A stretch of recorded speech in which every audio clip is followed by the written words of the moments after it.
actuellement, j'habite plus le 15-16, je voudrais retourner, parce que dans le 13e, on rencontre de la violence, que ce soit à l'école, que ce soit devant les bâtiments. Et ce que je voudrais dire aux mamans des Olives, arrêtez de laisser vos enfants de 6h30 du matin à 7h30 du soir, à l'âge de 5 ans, dehors. Là, ça c'est un truc qui m'a tuée, parce que quand j'ai vu ça, en hiver, il fait nuit à 5h du matin, qu'est-ce qu'on voit? Des enfants dehors. Donc jusqu'à 7h30 du soir, ils sont livrés à eux-mêmes, ils ne mangent pas, ils ne boivent pas.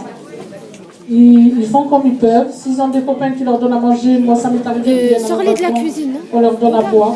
Souvent, ils nous demandent à boire, à manger, et ça, c'est pas normal. Parce qu'à l'âge de 5 ans, on devrait être à l'école et on devrait être entouré de ses parents. Il y a les canettes et tout. Ouais, ça, c'est un truc que je peux pas Donc, nous, en tant que comité Lise-Beauté du Maghreb, demain, on va montrer qu'il n'y a pas que le mauvais côté, comme il est toujours présenté dans les médias. Il y a aussi les bons côtés, parce que nous avons créé ce comité cette année, nous fêtons notre 10e année. Et les Lise-Beauté du Maghreb, avec l'association Les Enfants du Monde, vont vous présenter un défilé. Et ces enfants-là seront habillés de tous les pays du monde. Donc c'est vraiment pour présenter la diversité des cultures. Et voilà, c'est pour ça que je dis il y a des bons côtés du monde. Des bons côtés dans les quartiers, pardon. Et ce que je voudrais rajouter aussi, c'est que malgré qu'on a fait ce festival avec Brahim, avec Nassera, avec Kader, avec Mohamed, avec Michel, toute l'équipe, on voudrait remercier tous nos partenaires, parce que beaucoup de gens ont été solidaires avec nous.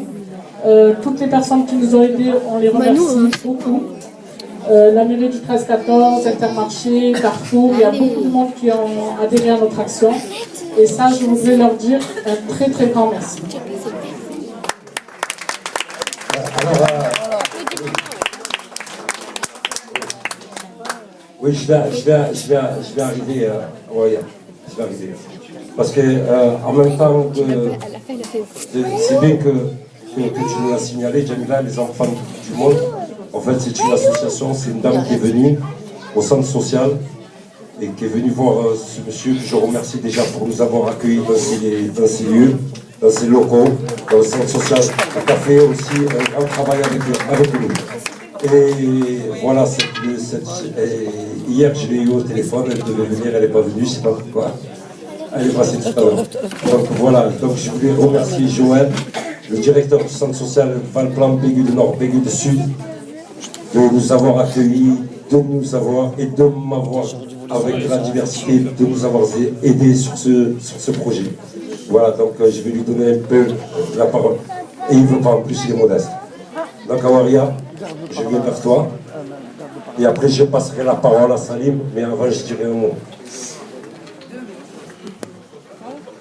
Donc, Madame Achik Awaria, maire adjointe à la mairie des 13e et 14e arrondissements, conseillère à la communauté urbaine, Front de gauche, Parti communiste. Je suis surtout responsable d'une structure sociale qui se trouve sur le vallon de Malpasset. Donc ça fait 10 ans qu'on existe là-bas. 10 ans qui nous permettent au moins d'être un peu spécialistes et témoins de la difficulté que peuvent vivre les mamans, les papas, les familles en général, les jeunes. De la difficulté à, en tout cas, se mettre en perspective et être dans de l'espoir. Moi, j'avais, d'abord, je voulais vous remercier, Brahim, d'avoir créé les conditions d'une rencontre comme celle-là. Nous, au niveau du Vallon de Malpasset, avec un certain nombre d'associations, on a dû aussi ouvrir presque de façon urgente les portes de nos structures, parce que au lendemain des règlements de compte qui ont eu lieu au Bleuet, donc 2 jeunes et un autre qui a été gravement blessé, on a dû jouer le rôle de psychologue, chose dont on n'est pas du tout formé. Hein. Moi, je suis là avec ma collègue qui est agent d'accueil et de médiation. Et cette colère qui nous a été confiée, on a fait en sorte de l'accompagner vers une expression un petit peu plus thérapeutique, structurée, parce que les personnes, quand elles parlent, quand elles viennent nous confier des choses, elles sont, je vous prie de croire, elles sont bel et bien structurées, et elles savent ce de quoi elles parlent, et en tout cas ce qu'elles veulent voir